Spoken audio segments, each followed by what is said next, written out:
आज की हमारी वीडियोस बहुत ही ज़्यादा स्पेशल होने वाली है क्योंकि आपको पता है 14 अगस्त आने वाली है। तो हम चाहते हैं कि हमारे बच्चों के ड्रेस खूबसूरत से रेडी हो। तो आपने किस तरीके के साथ रेडी करना है और उसकी मुकम्मल कटिंग और स्टिचिंग की वीडियोस आपको हमारे चैनल पर मिल जाएगी। हम चाहते हैं कि हमारा जो ड्रेस है वो खूबसूरत सा रेडी हो और अगर आप लोग स्टिच करते हैं तो आपको इस वीडियो से आइडिया मिलेगा क्योंकि 14 अगस्त पर आपने किस तरीके के साथ ड्रेस को स्टिच करना है। ज़्यादा हैवी नहीं, बस सिंपल सा बच्चों के लिए जो अच्छा भी लगे। तो आज की वीडियो में आप लोग के साथ में बहुत ज़्यादा छोटी छोटी सी टिप्स भी शेयर करूंगी जिससे आपको आइडिया मिलेगा। तो वीडियो को हम स्टार्ट करते हैं। वीडियो को स्टार्ट करने से पहले अगर आप मेरे चैनल पर नए हैं तो चैनल को सब्सक्राइब कर दें, बेल आइकन को क्लिक कर दें ताकि वीडियो की आने वाली तमाम नोटिफिकेशन आप तक पहुंचे। और अगर वीडियो अच्छी लगी तो वीडियो को लाइक कर दें और साथ में आपने मुझे कमेंट करके बताना है कि आपको हमारी ये वीडियोस कैसी लगी। तो आज जो हम ड्रेस स्टिच कर रहे हैं वो है शॉर्ट फ्रॉक और साथ में गरारा। इसको हमने खूबसूरत तरीके के साथ स्टिच करना है। इसकी हमने लंबाई और चौड़ाई के निशान माप करके लगा लेने हैं। इसकी जो हमने फ्रॉक रेडी करनी है उसके ऊपर वाला जो हिस्सा है वो हमने लेना है 10 इंच का और चौड़ाई आपने अपने हिसाब से लेनी है। जहाँ पर हम चुनट डालते हैं वो आपने लेनी है 11 इंच की या 12 इंच की। अगर आप लोग चुनट ज़्यादा डालना चाहते हैं तो आप कपड़े की चौड़ाई थोड़ी सी ज़्यादा ले लें। अगर नहीं डालनी तो आप नॉर्मल सा कपड़ा भी ले सकते हैं। आपने इसकी लंबाई का बस उतना ही माप करना है जितनी की आपने रेडी करनी है अपनी फ्रॉक। तो यहाँ पर मैं गरारे की कटिंग भी आप लोग के साथ शेयर करूँगी। इसकी हमने लंबाई ली है तकरीबन 10 इंच की, जो हमारा ऊपर वाला हिस्सा होता है गरारे का, और चौड़ाई आपने 5.5 इंच का आपने 5 इसका रेडी करना है। तो आपने कटिंग करनी है 6.5 इंच की। तो इसका आर्कन आपने करना है 7 इंच का क्योंकि ये छोटी बच्ची का है, 2 से 3 साल की बच्ची का, तो इसलिए हमने इसका आर्कन जो होता है वो ज़्यादा नहीं रखना। इसके घुटने की आपने ज़्यादा चौड़ाई नहीं रखनी, ना ही ज़्यादा खुला रखना है। आपने लेना है घुटने का साइज़ 6 इंच का। 6 इंच पर आपने कटिंग कर देनी है और आपका रेडी होगा 5.5 का। और अगर आप लोग 6 इंच का रेडी करना चाहते हैं तो आपने फिर 6.5 का लेना है। इसी तरह से लेना है जैसे कि आप 10 इंच का 12 इंच का रखना चाहते हैं तो आपने फिर 1 इंच लेना है बड़ा। अगर आपने कटिंग करना है तो उसमें आपने 1 इंच का मार्जिन छोड़ना है कपड़े का। अगर छोटा आपने गरारा कटिंग करना है तो उसमें आपने आधा इंच छोड़ना होता है क्योंकि वो हमने सिर्फ स्टिच करना होता है। तो इस तरीके के साथ आपने माप कर लेना। ऊपर हमने फोल्डिंग का अलग कपड़े का पीस छोड़ा हुआ है, वहाँ पर मैंने लाइंस के साथ निशान लगाए हैं ताकि आप लोग को वाजिया नजर आए। तो इसी तरह से आपने इसको रेडी करना है। तो यहाँ पर हम चुनट डालेंगे फ्रॉक वाले हिस्से को, फ्रिल वाला जो हमारा फ्रॉक का हिस्सा होता है वहाँ पर हमने चुनट डालनी है। अक्सर जब हम चुनट डालते हैं तो हम सिंगल धागे के साथ डालते हैं, मगर इसके साथ चुनट सही नहीं आती। तो जब भी आपने डालनी है आपने डबल धागे के साथ डालनी है, वो भी बहुत इजीली बन जाती है डबल धागे के साथ चुनट। जब आपने डबल सिलाई लगानी है तो आपने मशीन के फुट जितना फासला छोड़ के जो पहली सिलाई होती है फिर लगानी है दूसरी सिलाई। तो जब आप एक साइड से शुरू करते हैं तो वहाँ पर आपने थोड़ा सा अच्छे से इसको स्टिच कर लेना, मतलब कि डबल सिलाई लगा लेनी है ताकि जब हम दूसरी तरफ से धागा खींचेंगे तो ये सिलाई ना खुले।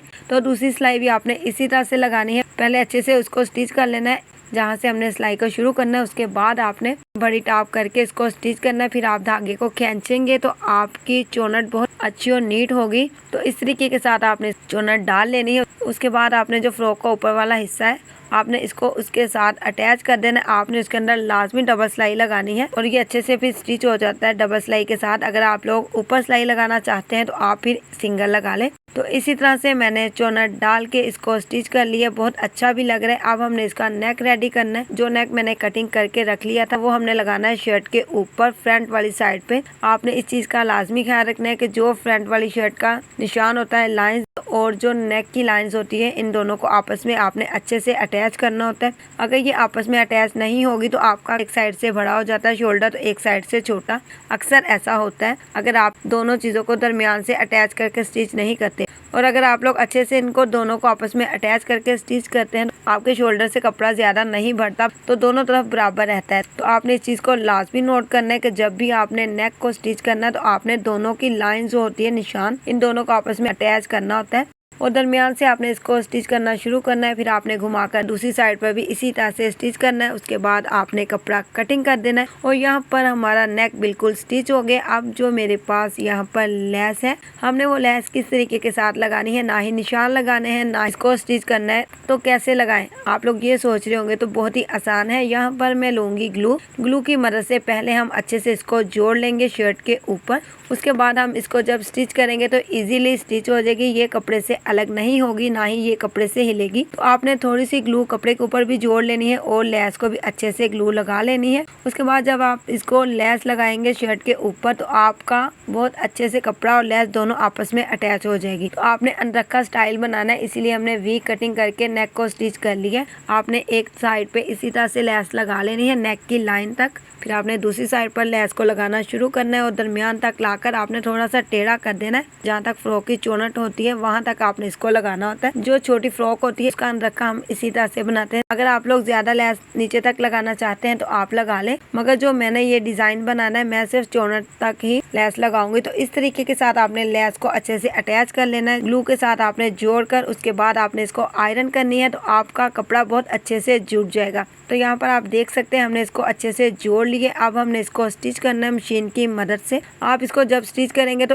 लेस को ठीक करना नहीं पड़ेगा, ना ही कपड़े को, तो इजीली ये स्टिच हो जाता है। तो इसको आपने एक साइड से स्टिच करना शुरू करना है, घुमा कर आपने दूसरी साइड पर ले जाना है और वहाँ पर भी आपने इसी तरह से स्टिच करना है। आपका बहुत ही खूबसूरत तरीके के साथ नेक रेडी हो जाएगा। अब हमने इसके शोल्डर भी स्टिच कर लेने हैं। दोनों साइडों पे आपने डबल सिलाई लगाकर स्टिच करना है। एक साइड से इसको स्टिच करना शुरू करना है, फिर जहाँ पर नेक होता है वहाँ से आपने घुमा कर दूसरी साइड पर ले जाना जहाँ से हमने इसको स्टिच करना शुरू किया था। डबल सिलाई आपने शोल्डर पर लाजमी लगानी होती है। तो यहाँ पर हमारी फ्रॉक रेडी हो गई है। अब हमने स्लीव को स्टिच करना है। अगर आप लोग इसके अंदर से ही मार्जिन कपड़े का छोड़कर उसी को स्टिच करते हैं तो आप उस तरह से कर लें, और अगर आप लोग अलग मगजी लगाकर इसको स्टिच करेंगे तो आप इस तरह से भी कर सकते हैं, जैसे आप लोग को इजी लगता है। तो हमने अलग मगजी लगाकर इसको स्टिच किया, इससे इसकी लुक अच्छी होती है। और अगर आप लोग इसके अंदर से ही कपड़े का मार्जिन छोड़कर इसको स्टिच करेंगे तो आपने इसके शोल्डर की कटिंग थोड़ी कम करनी है। अगर आप लोग कटिंग ज्यादा कर देंगे और अंदर से इसको फोल्ड करेंगे तो आपका जो शोल्डर होता है वो बड़ा हो जाता है। जब भी आपने कपड़े का मार्जिन फोल्ड करना होता है तो आपने इसका शोल्डर थोड़ा कम कटिंग करना होता है। और अगर आप लोग ने अलग मगजी के साथ रेडी करना होता है तो जितनी कटिंग होती है शोल्डर की फिर आप इजीली उतनी ही कटिंग करें। हमारी स्लीव इस तरह से रेडी हो गई। अब इसका हमने जो दामन है उसको स्टिच करना है। उसको हमने फोल्ड करके जितना हमने मार्जिन छोड़ा है 1 इंच का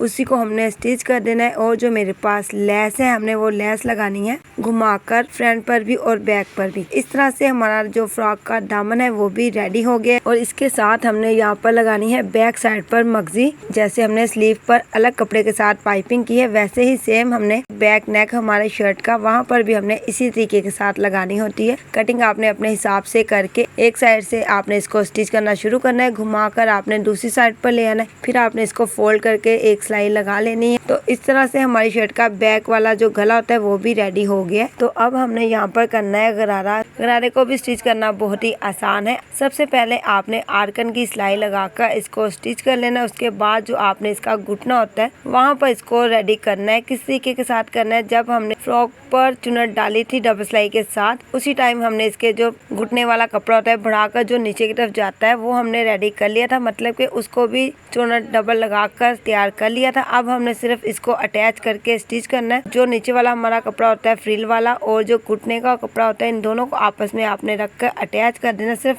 सिंगल सिलाई लगानी है, डबल सिलाई आपने अंदर नहीं लगानी, क्योंकि घुटने पर हमने यहाँ पर लगानी है लेस सेम वही वाली जो कि हमने इसकी फ्रॉक पर लगाई है। तो इस तरह से ये बहुत ही अच्छा और खूबसूरत भी लगेगा। तो इसको हमने रेडी कर लेना है। तो दोनों घुटने आपने रेडी करके इसके ऊपर लेस लगा लेनी है सिंगल सिलाई के साथ। बाद में हमने इसके लास्टिक लगाकर फोल्ड करके स्टिच कर लेना है। आपने नेफे के अंदर चौड़ा लास्टिक नहीं ऐड करना। जो बच्चों के गरारे वगैरह होते हैं उसमें आपने कभी भी चौड़ा लास्टिक ऐड नहीं करना, जैसे कि 2 या 3 साल के बच्चे उसमें आपने बारीक लास्टिक डालना है। मगर मेरे पास यहाँ पर बारीक लास्टिक नहीं था तो मैंने जो चौड़ा लास्टिक होता है उसमें से हाफ करके इसके अंदर स्टिच कर लिया। इस तरह से रेडी हो जाएगा हमारा गरारा। आपने पहले इसको नीचे से फोल्ड करके स्टिच नहीं करना। आपने जब भी गरारा स्टिच करना है तो ये टिप्स आप लोगों के बहुत ज्यादा काम आएगी। आपने पहले अंदर वाली सिलाई लगा लेनी है, उसके बाद आपने इसको नीचे से स्टिच करना है। जब आप पहले इसको स्टिच करके बाद में अंदर वाली सिलाई लगाते हैं तो आपके जो गरारे की लुक होती है वो खराब हो जाती है। तो आपने जब भी गरारा स्टिच करना है तो आपने पहले नाली वाली जो सिलाई होती है गुम सिलाई गरारे की आपने वो लगा लेनी है। उसके बाद आपने इसको स्टिच करना है। तो आप देखेंगे कि जो गुलाई होगी गरारे की वो बहुत अच्छी और नीट करके होती है। तो ये टिप्स आप लोगों ने जरूर फॉलो करनी है, इससे आपको हेल्प मिलेगी। जितनी भी टिप्स मैंने आज की वीडियो में आप लोगों के साथ शेयर की है आपने आपने इसको फॉलो लाजमी करना है। और अगर आपको ये वीडियो अच्छी लगे तो अपने दोस्तों के साथ शेयर करें ताकि उनको भी इससे आइडिया हो। और यहाँ पर आप देख सकते हैं हमारा खूबसूरत सा ड्रेस रेडी है 14 अगस्त के लिए। और आई होप कि आप लोग को मेरी ये वीडियो पसंद आई होगी। वीडियो पसंद आई तो वीडियो को लाइक कर दे, चैनल को सब्सक्राइब कर दे और ऐसी बहुत सारी वीडियोस के लिए आप हमारे चैनल पर विजिट कर सकते हैं। तो आपने मुझे कमेंट लाजमी करना है ताकि मैं आपके लिए और ऐसी न्यू वीडियोस लेकर आऊँ। तो मिलते हैं नेक्स्ट वीडियो के साथ।